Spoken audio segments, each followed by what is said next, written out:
కృష్ణా జిల్లాలో TDP MLA YCP మాజీ మంత్రి మధ్య మొదలైన కస్సుబుసులాట పర్సనల్గా ఎందుకు టర్న్ అయింది? అప్పులు, దివాలా తీయడాలు, గంటల తరబడి వెయిట్ చేయించడాలాంటి వ్యక్తిగత వ్యవహారాల చుట్టూ మ్యాటర్ తిరగడానికి రీజన్ ఏంటి? ఎవరా ఇద్దరు నేతలు పర్సనల్ అటాకింగ్ మోడ్లోకి వెళ్లి ఇంకా ఏమేం వ్యవహారాలు బయట పెట్టుకుంటున్నారు? కృష్ణా జిల్లాలో మాజీ మంత్రి పేర్ని నాని, గన్నవరం ఎమ్మెల్యే యార్లగడ్డ వెంకట్రావు మధ్య జరుగుతున్న మాటల యుద్ధం సరికొత్త కోణాల్ని ఆవిష్కరిస్తోంది. ఆ స్థాయిలో ఇద్దరూ ఎందుకు నోటికి పని చెబుతున్నారని ఆరా తీస్తున్న వాళ్లకు ఆసక్తికరమైన సంగతులు తెలుస్తున్నాయట.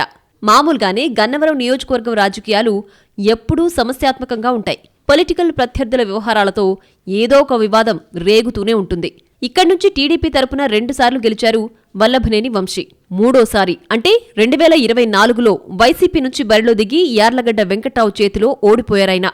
2019లో టీడీపీ తరపున గెలిచినప్పటికీ తర్వాత పార్టీ మారిపోయారు. అందుకే 2024లో ఫ్యాన్ అభ్యర్థిగానే పోటీ చేశారు.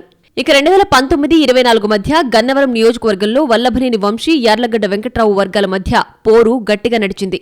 ఆ తర్వాత ఇద్దరూ పార్టీలు మారిపోగా వైసీపీ నుంచి టీడీపీలోకి ఎంట్రీ ఇచ్చిన యార్లగడ్డకు విజయం దక్కింది.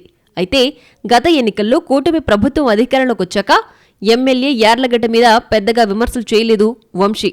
ఈ పరిస్థితుల్లో తాజాగా పేర్ని నాని, వెంకట్రావుపై చేసిన విమర్శలతో గన్నవరం పాలిటిక్స్ మళ్లీ చర్చల్లోకొచ్చాయి.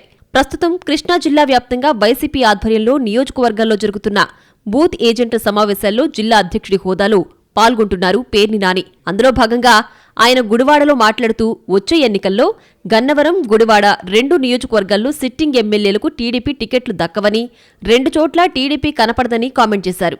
అక్కడితో ఆకుండా ఇద్దరు ఎమ్మెల్యేలు దివాలా తీశారని కూడా హాట్ కామెంట్స్ చేశారు మాజీ మంత్రి. అయితే ఈ విమర్శలకు గుడివాడ ఎమ్మెల్యే వెనిగండ్ల రాము స్పందించలేదు. కానీ గన్నవరం ఎమ్మెల్యే వెంకట్రావు మాత్రం రెస్పాండ్ అయ్యారు. పేర్ని చేసిన వ్యాఖ్యలకు గట్టిగా కౌంటర్ ఇచ్చే ప్రయత్నం చేశారు. తనకు డబ్బులు కూడా ఇవ్వాల్సి ఉన్న పేర్ని నాని అవి ఇవ్వకపోగా తాను దివాలా తీశానంటూ చేసిన వ్యాఖ్యలపై మండిపడ్డారు.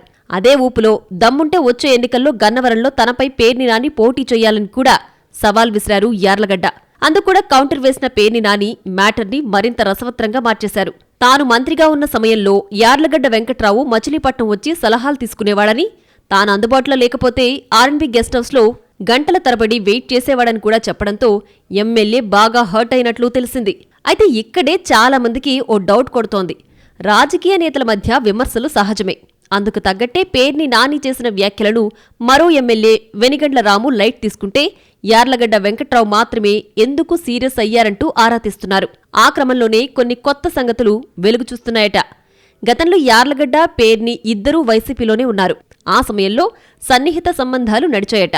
అంత సన్నిహితంగా ఉన్న పేర్ని ఇప్పుడు పబ్లిక్గా ఈసారి తనకు టికెట్ రాదని చెప్పడం, పైగా తాను దివాళా తీశానని అనడంతో వెంకట్రావు డీప్గా హర్ట్ అయినట్లు చెప్పుకుంటున్నారు.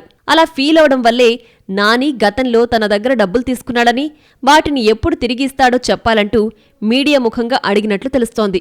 గన్నవరంలో తన ప్రత్యర్థి వల్లభనేని వంశీ ప్రస్తుతానికి ఏ విమర్శలు చేయకుండా తన పని తాను చేసుకుంటుంటే, సంబంధం లేని పేర్ని నాని మాత్రం పర్సనల్గా టార్గెట్ చేయడాన్ని జీర్ణించుకోలేకపోతున్నారట యార్లగడ్డ. నిత్యం పొలిటికల్ హీట్ ఉండే గన్నవరంలో పేర్ని నాని ఎంట్రీతో పరిస్థితులు ఎలా మారుతాయోనని గమనిస్తున్నారు రాజకీయ పరిశీలకులు.